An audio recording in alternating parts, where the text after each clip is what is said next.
that validation fire, that white validation is a sickness where nothing is of worth unless it's validated by Europeans, and that's what we need to move away from, and that's why we look down on each other and disregard the greatness that other people do. Because, and this is the thing with the validation, majority of the validation, right? Like the concept of genius is Mm-hmm. identified through capitalism. So in American society, a capitalistic society, you won't be identified as a genius unless what you do makes money. Makes $1 billion. Achoo. You breathe.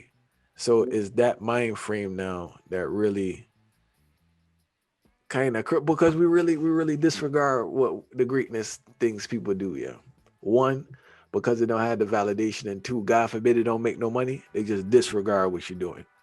You And it may have not be to making money at the moment. That's the highly thing. You agree what I'm do, saying? do, So do, do Rasta music in its birth and, infancy never really when I make no money. And people, they think say it don't valuable. Right now, Bob Marley is a what, $1 billion property. Tash is a multi-million-dollar property. All of that are Rasta. So where there is no vision, the people will perish. And we have to be able to see beyond today or beyond the next paycheck. You know, our ancestors say, yo, you shouldn't do anything if you can't see the ripple 7 years down the line. You see me?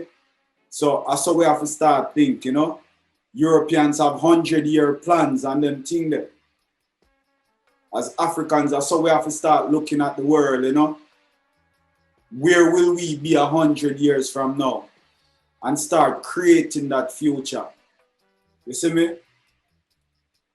You have say what? Chance has never satisfied the hopes of a dying people or something like that. Trying people. Trying people, yeah. And then we also talk about happenstance, the review, because we can't just blindly plan and go on like, oh, we are going to just follow plan.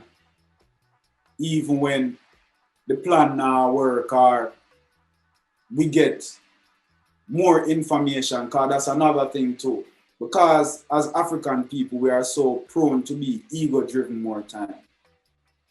You see, to learn and to incorporate new learning, and to come again and say, you know what, yesterday I did see the world, but today I get a better understanding. So I saw I see the world.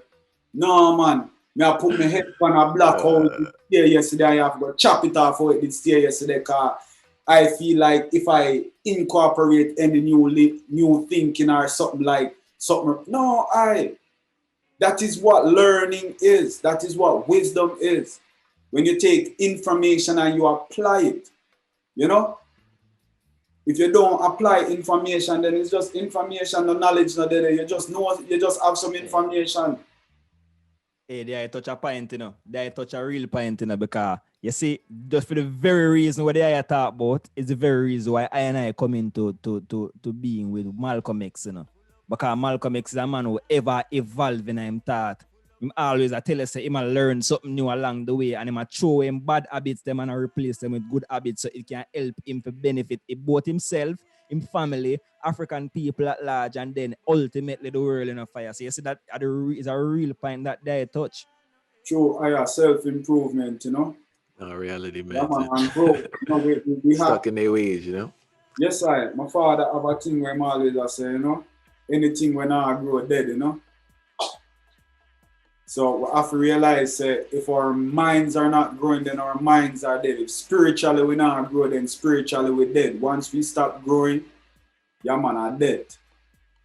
So we have to make sure, as a nation, as a people, we're always growing and constantly evolving as we get new information, as we interact with the world around us, Because it's not change, we're changing, we're just, like I said, growing, When you plant the apple tree, when the stem push out of the ground, it look totally different than when it's a big tree and a bear fruit. But at the same apple tree, But over time, as it grow, it start look different. So I just the same thing with I and I, As we grow, our philosophy are gonna get refined. and we are going to sound different and we are going to say different, you know. Yeah, man, when I start in a Rasta, enough of the things them where I see now, I never see them. Enough of the things where I did see them, I don't see now. You see, because as I grow and I learn more about my African self, I put away the European self, you know, because it's a thing I know, say, every African who grew up in a colonial atmosphere, which is almost every African on the planet, this is something that you must do. You will have to deprogram and then reprogram. Can't reprogram if you don't deprogram first. That a mash up enough of the so-called conscious Africans them. They might try to put an African program on top of a European program and a be a problem I go on there. You know? So you have to first deprogram. And now you are ready to accept the African programming, the reprogramming, you know? So, and that's a constant work. Yeah, I don't think it's a work that will ever be finished. A real sound that fire, believe you me, a reality that, because we speak about it too, but you're always growing, you have to relearn stuff, fire.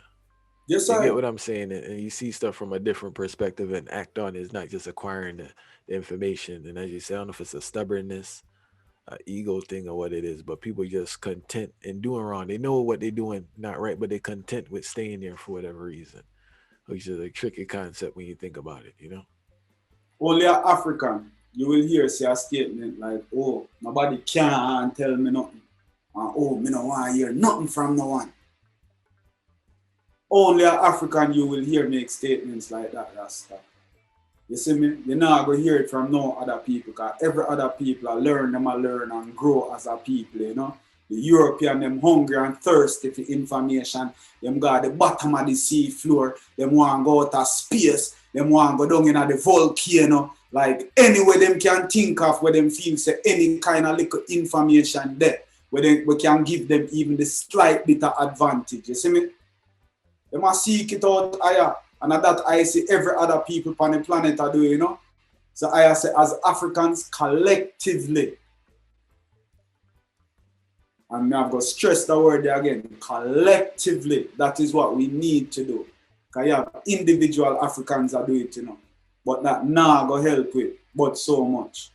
Collectively, that's something that we need to do, you know. Again, the first principle of the Nguzo, unity higher. And then the third principle, collective work and responsibility. You see me?